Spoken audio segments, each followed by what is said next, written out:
एक तरफ अदालत का सख्त रुख, दूसरी तरफ गंभीर आरोपों का जाल। सवाल ये है कि क्या ये सिर्फ एक शहर या एक कंपनी का मामला है या किसी बड़े नेटवर्क की परतें खुल रही हैं। नासिक के चर्चित टीसीएस धर्मांतरण और उत्पीड़न केस में अदालत का बड़ा फैसला आया है, जिसने साफ कर दिया है कि इस केस में सख्त जांच ही आगे का रास्ता तय करेगी।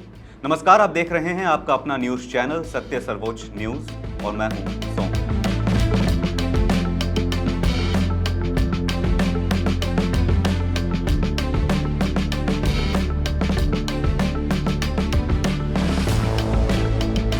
महाराष्ट्र के नासिक की सेशन कोर्ट ने high profile Nashik TCS case में मुख्य आरोपी निदा खान की अग्रिम जमानत याचिका खारिज कर दी है। सुनवाई के दौरान निदा खान की ओर से कोर्ट में प्रेगनेंसी का हवाला देते हुए गिरफ्तारी से राहत की मांग की गई। हालांकि अभियोजन पक्ष ने इस दलील का विरोध करते हुए कहा कि निदा खान पर आरोप बेहद गंभीर हैं और आरोपी से हिरासत में पूछताछ जरूरी है। अदालत ने माना कि इस मामले में जांच के लिए आरोपी की कस्टोडियल इन्वेस्टिगेशन अनिवार्य है, इसलिए उसे राहत नहीं दी जा सकती। इसके साथ ही इस केस में गिरफ्तार 4 अन्य आरोपियों रजा रफीक मेमन, तौसीफ बिलाल अत्तर, दानिश एजाज शेख और शाहरुख हुसैन शौकत कुरैशी की पुलिस कस्टडी 5 मई तक बढ़ा दी गई है। पुलिस द्वारा इस मामले में भारतीय न्याय संहिता की संबंधित धाराओं और महाराष्ट्र धर्म स्वतंत्रता अधिनियम के तहत मामला दर्ज किया गया है। कयास लगाए जा रहे हैं कि बचाव पक्ष इस फैसले को चुनौती देने के लिए अब बॉम्बे हाईकोर्ट का रुख कर सकता है। आपको बता दें कि नासिक के कॉर्पोरेट ऑफिस की 4 दीवारों के पीछे चल रहा ये मामला पहली बार तब सामने आया जब 23 साल की एक महिला कर्मचारी ने लिखित शिकायत दर्ज कराई।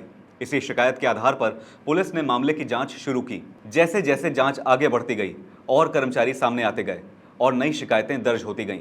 सोशल मीडिया पर मामले की चर्चा और आंतरिक शिकायतों के उजागर होने के बाद ये मुद्दा तेजी से फैल गया। इस जांच के दौरान कुल 9 एफआईआर दर्ज की गईं, जिनमें कई गंभीर आरोप शामिल हैं। शुरुआती जांच में टीम लीडर तौसीफ अत्तर, सहकर्मी दानिश शेख और एचआर निदा खान जैसे नाम सामने आए। इन सब पर आरोप है कि इन्होंने कर्मचारियों पर धार्मिक टिप्पणियां की और मानसिक दबाव बनाया। जांच में सामने आए अन्य आरोपियों में रजा मेमन, शफी शेख, शाहरुख कुरैशी, आसिफ अंसारी और अश्वनी चैनानी के नाम भी शामिल हैं। इन सभी के साथ निदा खान को इस पूरे नेटवर्क की प्रमुख आरोपी और कथित मास्टरमाइंड माना जा रहा है। बताया गया है कि इनमें से कई आरोपी टीम लीडर या मैनेजमेंट स्तर के पदों पर थे, जिससे उन्हें जूनियर कर्मचारियों पर प्रभाव बनाने और उनका उत्पीड़न करने का मौका मिला। एफआईआर के अनुसार निदा खान पर आरोप है कि उसने हिंदू महिला कर्मचारियों पर बुर्का पहनने का दबाव डाला और उनके पहनावे और व्यवहार में बदलाव का दबाव बनाया। उस पर यह भी आरोप है कि उसने बाकी आरोपियों के खिलाफ शिकायतों को दबाने की कोशिश की और पीड़ितों पर चुप रहने का मानसिक दबाव बनाया। महिला कर्मचारियों ने अपनी शिकायत में कहा है कि उन्हें शादी का झांसा देकर यौन संबंध बनाने के लिए मजबूर किया गया, बार बार मानसिक और शारीरिक रूप से प्रताड़ित किया गया और धर्म बदलने के लिए दबाव डाला गया। कुछ पीड़िताओं ने यह भी कहा कि उन्हें नए नाम दिए गए और इस्लामिक गतिविधियों में शामिल होने के लिए मजबूर किया गया। वहीं इस मामले में एक पुरुष कर्मचारी ने भी शिकायत दर्ज कराई है, जिसमें उसने कहा है कि उसे ऑफिस में मानसिक रूप से प्रताड़ित किया गया। उसने आरोप लगाया कि उस पर इस्लाम कबूल करने का दबाव बनाया गया और विरोध करने पर उसे नौकरी से निकालने की धमकी दी गई। उसके मुताबिक ऑफिस का माहौल ऐसा बना दिया गया था जहां मुस्लिम गुट का दबदबा था और बाकी कर्मचारियों को दबाव में रखा जाता था। पुलिस इस मामले में गिरफ्तार आरोपियों से लगातार पूछताछ कर रही है। साथ ही डिजिटल सबूत जुटाने की प्रक्रिया जारी है। हालांकि इसमें कुछ तकनीकी बाधाएं सामने आ रही हैं। फिलहाल जांच एजेंसियां इस पूरे मामले को संगठित तरीके से किए गए उत्पीड़न के एंगल से भी देख रही हैं। गौरतलब है कि निदा खान गिरफ्तारी से बचने के लिए छिपने और कानूनी विकल्पों का सहारा ले रही थी, लेकिन कोर्ट से राहत न मिलने के बाद अब उसकी गिरफ्तारी की संभावना और बढ़ गई है।